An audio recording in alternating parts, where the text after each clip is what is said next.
All right, hey class, great to see you all. Welcome to week 6. Excited to get into it. As always, we will debrief quickly last week and then begin to talk about this week.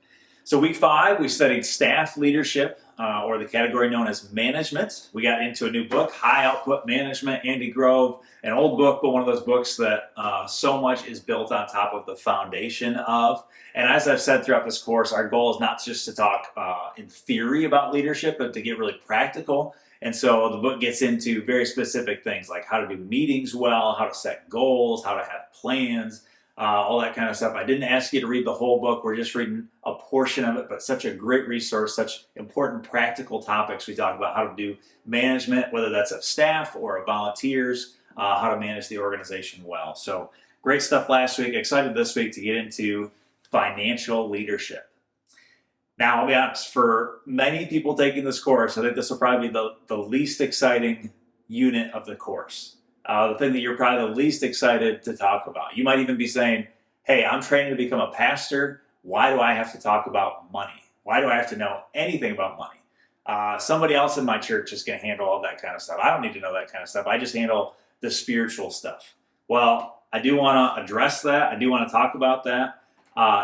If you're a pastor, it's true that probably there will be somebody else in the church who is the primary financial person in the church. However, you do want to be able to engage intelligently and capably with that person and with other people, and especially, I would say, with your board, right? Your board is going to want to talk about the money, the resources. You're going to be able to do good stewardship of the resources of the church. So you need to be able to at least engage in that conversation. So I'm not going to push you at all this week to try to become an expert in finance, not at all. But what I do want to do is talk about some of the basic core principles so that you can engage in a healthy discussion with others about the finances of the church. So while our ministry is spiritual, we do ministry in a physical world. And in a physical world, money is something that matters, right? If you can imagine yourself as a pastor or ministry leader, if you have a vision for a new ministry, whether it's to reach people in your community or to disciple kids or to heal broken marriages, whatever it might be, let's say that you've got a vision for this ministry. One of the things you're going to have to be able to communicate is how much money does it take to do this ministry and where is that money going to come from? You're going to want to be able to make a proposal, make a presentation to a board or to whoever to be able to say, this is the ministry, God's called us to do it, it's going to be great, and here's practically how that's going to work out. Here's where the money can come from, here's how much it's going to take, that kind of stuff. You can ask people to help you with that, but you're going to need to be able to talk at least about the basics of how that's all going to come together. If your church is struggling financially, you're going to have to be able to have a basic understanding of the situation so that you can talk to people about it, so that you can pray with people about it, so that you can ask and encourage people to give faithfully and generously to resolve the problem.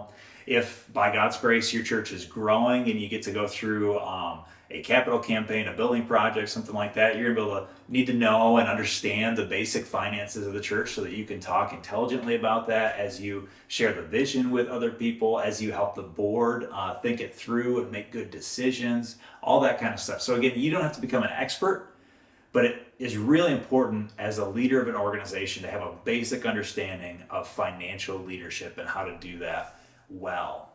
One more I'll add to that. You want to be able to lead the church to have integrity in the area of finances. If people come to you and say, hey, I want to give to the church, but can you tell me how the church prevents fraud? Can you tell me, is the church a good steward of its resources? You're going to want to be able to answer those questions. You're going to want to be able to say, hey, you know what? We do actually work really hard about having some policies and processes and practices that make sure that people aren't stealing from the church, to make sure that we use the money well. Again, you don't have to know all the details, but you need to be able to have a cursory overview understanding of it.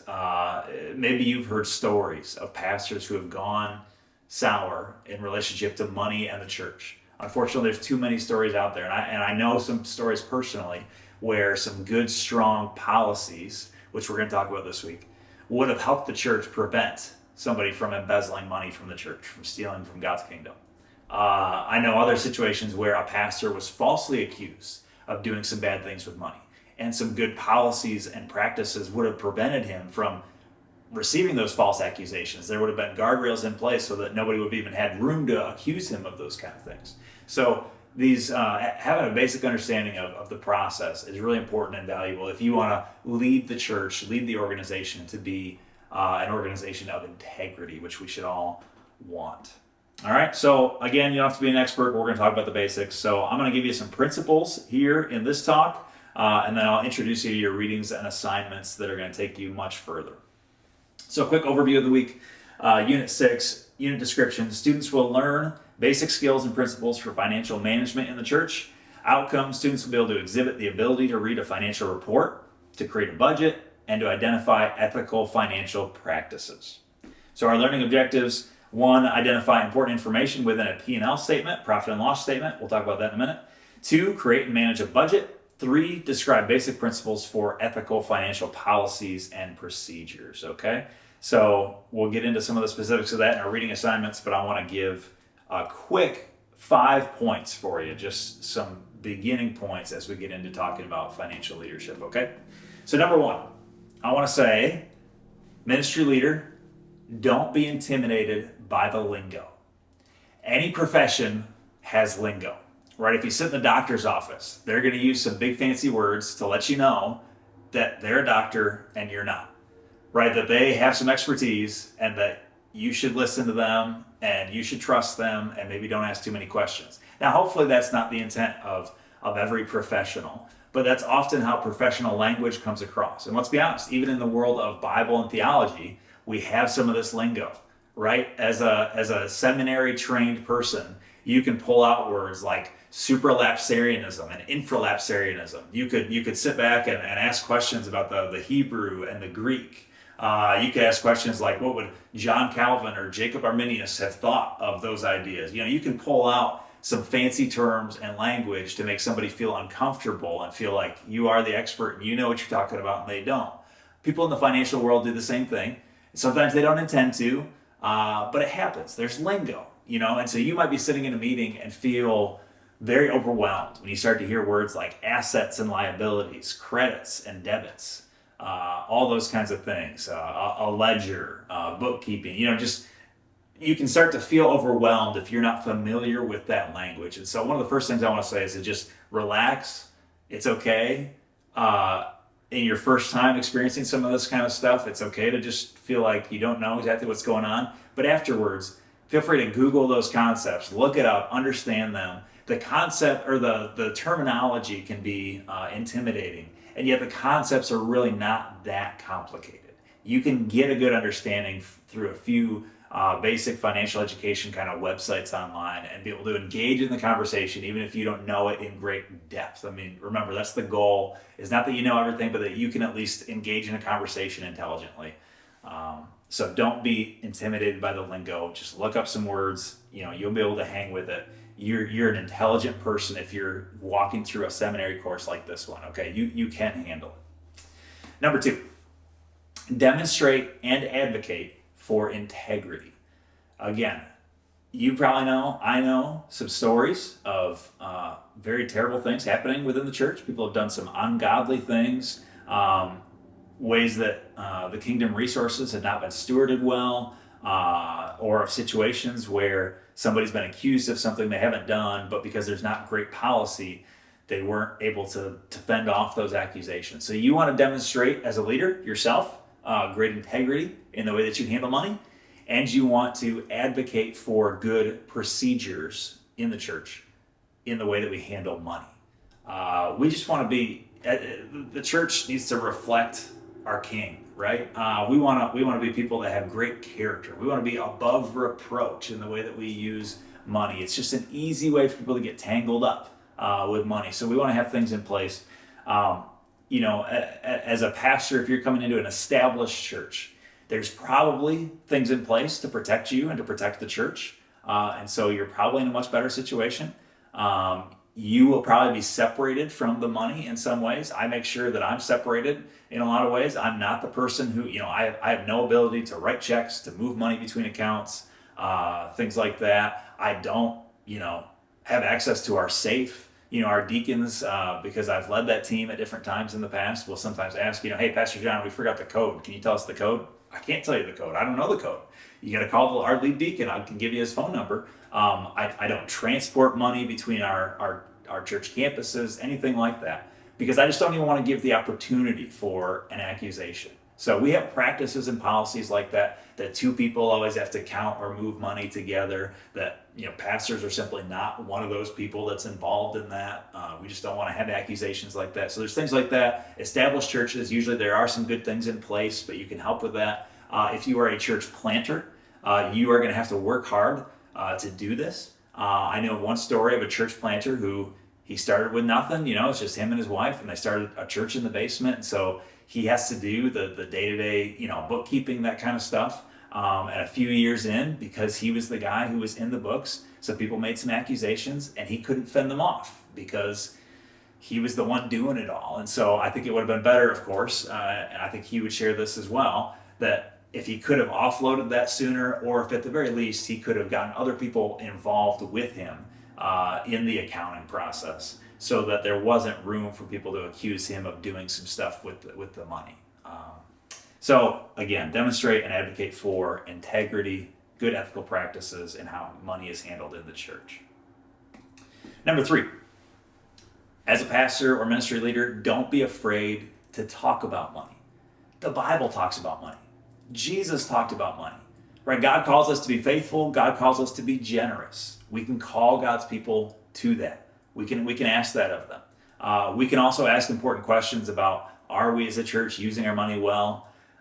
We can look at data like church giving versus number of people that give in the church, or membership. We can say, is the church giving faithfully? Are people tithing? And I'm not saying you're going after people by name, but just in general, do we get a sense of how our church, just from a numbers standpoint, how are we doing? Are people giving faithfully? Are people giving generously? Could we challenge people to go further? Don't be afraid to engage the conversation and talk about money. You want to lead God's people in being faithful and being accountable. You want to ask hard questions about money in a board meeting. Are we being overly aggressive and not respecting the amount that the Lord's given us to do ministry with? Or are we being, under ambitious? Are we not acting in faith? Are we saying, well, we're just gonna, we're afraid that we might not have enough, and so we don't want to take on this challenge, this ministry initiative? We need to have faith for the Lord to provide if He's called us to do that. So as a pastor or ministry leader, you do need to be able to talk a little bit about money. Number 4, make data-driven decisions. Money is numbers. Money is one of the easiest things to have data about. And so when you're making decisions about money, don't find yourself sitting in the seat and saying, well, I think we could do this, or this will probably work out. Instead, you can look at things like, where's our giving at this year? Where was it at this time last year? How does it compare to the budget? You can look at different data points in order to make good decisions. So don't think that you can just make decisions about money out of the air. The data is there. Even if you don't have it, somebody has it. So ask questions like that. You're thinking about a decision related to money, you can say, hey, how are we doing compared to the budget right now? How are we doing compared to this time last year? How does this situation compare to where we've been the last 3 years? Let's take an average and compare it. How much should we expect to take in next year? Well, let's look at what we've taken in the last 5 years, and let's do an average, and let's look at maybe how much it's been growing or declining or staying the same. Again, if you're not comfortable doing all of that spreadsheet work, somebody else can, but you can ask those questions and encourage those good, healthy practices. Make data-driven decisions related to money. Number 5, don't be afraid to ask for clarity. So when I was first getting started as a pastor, I did not know very much. I have learned a lot since then. I've had the opportunity to go and get an MBA since then, but when I first became a pastor, I didn't have that. I didn't have that education and training. And so early on, I remember sitting in a meeting and walking through financial statements for the church, and I just had no idea what we were talking about. And so I'm trying to follow along. After the meeting, I went on my computer, I did some research, tried to figure out some, and then I just reached out to one of our deacons and said, hey, you seem to understand this stuff really well. Can we sit down for an hour? Can you go through this statement with me and help me understand better? the church's financial situation and just what all this stuff means in these reports that we go over every month. And sure enough, he did. I grew in my ability. Again, I didn't become an expert, but I was able to engage in the conversation and at least know something about the position of the church and how we're doing and where we should be headed. So don't be afraid to ask some questions. Maybe the place isn't during the meeting, but maybe outside of the meeting. Pick somebody that you trust, somebody that understands it, and ask them to sit down with you and explain it to you. All right, great. So those are some 5 just sort of basic principles as we get started talking about money. I want to talk briefly about your assignments because these might be challenging for you this week. Again, if you don't have a business background or finance background, this might be sort of way out of your comfort zone. But I want to encourage you, if you're in this program, you are a skilled person, you've got education, you've got experience, you can do this. So I'm going to give you a sample financial statement from the church. Some of the basic financial statements that you're going to look at are a balance sheet and a P&L statement, a profit and loss statement, or it can be called other things. But that's the one we're going to focus on because that's probably the one we're going to look at the most in church ministry world. How much has come in? How much has gone back out? That's basically what a profit is in, loss is back out. What have we brought in? What have we spent? So you need to be able to look at that statement and just have a basic understanding of what's going on. So I provided you with a video that you can watch to get a better sense of how to read that. It does a great job walking through. It's not the most fun video. This is kind of bookkeeping stuff, but it's short. It'll give you a basic sense. How do I read a financial statement? So watch the video, understand how to do that, and then look at the sample statement that I've given you. Work hard to get through it, to understand what's going on and make some observations for me. I'm not expecting, the world's greatest financial analysis, but give me a sense that you understand a basic idea of what's going on for this church in their financial world. And if you have questions, don't be afraid to reach out. Let me know. I'm happy to help however I can. Also, you're going to do a budget proposal. That's just an important task for any ministry leader, whether you're, a pastor leading the whole church, whether you're, leading just a student ministry or a kids ministry or whatever it is. You need to be able to sit down and to map out, here's the vision for this year, here's what God's called us to do, here's how much it's going to take through some research, this is how much it's going to cost, and then be able to explain to people, this is why it's going to cost this much and why I propose that you as the elder board or whoever it is, approve this spending, this plan for the coming year. Just really important, critical, basic tools for financial leadership in the church. All right, so again, this week might be a stretch for some, but just super important stuff, very kind of entry-level financial leadership stuff. So thanks for your work and your effort in it. Excited for you as you dig into it this week. Have an awesome week.